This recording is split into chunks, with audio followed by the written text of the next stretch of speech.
Ayan, what's up mga ka-adventures? Good morning po sa inyong lahat. Good morning, good evening, good afternoon. Sa video ito, nag-drive ako. Makatid ko to. Maganda kong dalaga. Siyempre, habang ihatid ko siya, may video ako. Diba? Ganun lang yan. At siya yung aking cameraman. Camera woman pala.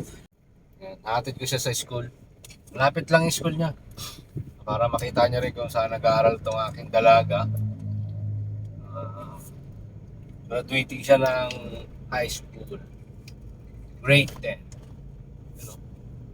Siyempre, pabalabas na kami dito sa aming subdivision.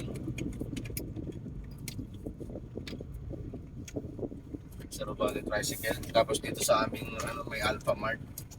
Paglabas lang ng subdivision namin may Alpha Mart.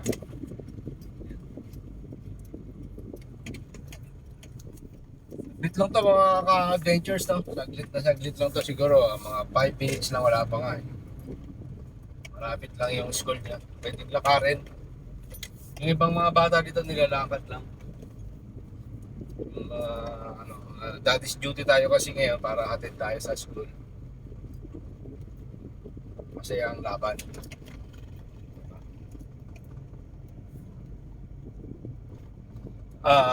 Malamig dito sa Antipolo mga adventures, kaya tayo naka long sleeve. Pinantulog ko pa ito kagabi pa ako naghihilamos. Sarap ng buhay. Hindi ka pa naghihilamos, naghahatid ka na ng anak mo. Ayan, ang pasok niya ay 8 o'clock, ngayon po ay 7:25 pa lang na umaga. Advance po siya pumasok, napakaaga niya sa school. Kasi chichika-chika pa sila ng kanyang mga classmate. Magmamarites pa po sila doon. Tapos yung mamaritesan nila doon, yung mamarites niya rin sa akin no, pag uwi niya. Ganun yung kanyang ginagawa. Para happy lang. Ayan. Tapos dito sa labasan namin, maraming mga paninda, mga prutas, gulay. Ayan. So, yung mga tricycle papunta sa aming subdivision, yan, yung mga tricycle na yan. Si Kuya, so tuwan-tuwa, oh. Masaya sa may kausap siyang babae. Babaero siguro yun. Tuwan-tuwa eh.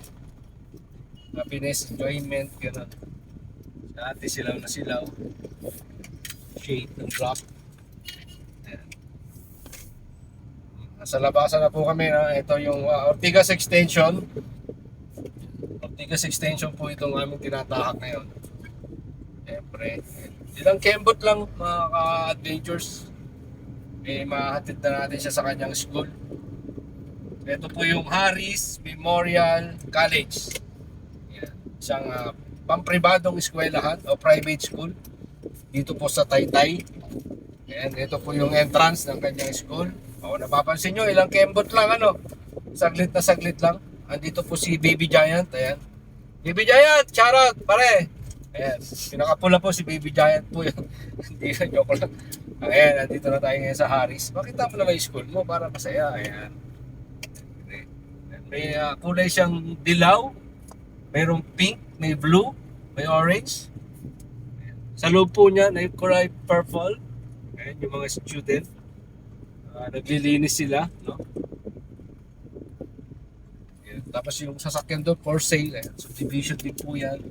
Ayan, dyan po yung bahay ni Luis Alandi. Yan, dyan sa gawin na yan. Dyan lang siya nakatira. Siyempre, nandito tayo sa entrance ng kanyang school. Yung mga kaklase niya maaga sa tanghali na. Ayan, maraming salamat anak sa Hindi ka ba magpasalamat kasi natid kita? Thank you. Ayun, pasalamat na. Ayan. Ibababa ko na siya mga ka-adventures para ayan, bababa na siya.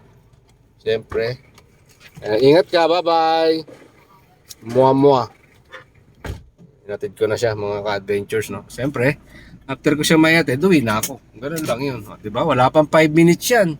Napakalapit, no. Ayan yung school, oh. Ayan. Yung school. May mga naglilinis na bata diyan. Ayan. Garden sila. Kasama daw yan sa TLE. Siya pong pampribadong eskwelahan yan dito sa Taytay Rizal. Ang Aris Memorial College. Yan. Napakalaking eskwelahan. Isa rin ito sa mga sumasali sa mga competition, no? Dito sa bayan po ng Taytay. Ayan mga ka-shooters, mga ka-adventures, maraming pong salamat sa inyong panonood. Ano man po ang inyong gustong sabihin sa aking mga vlog, mag-comment ka po dyan sa ibaba. At kung di ka pa nakakapag-subscribe, don't forget to subscribe and hit that notification bell button para lagi po kayong updated sa ating mga adventures. Maraming salamat, ingat and God bless. Adjourn!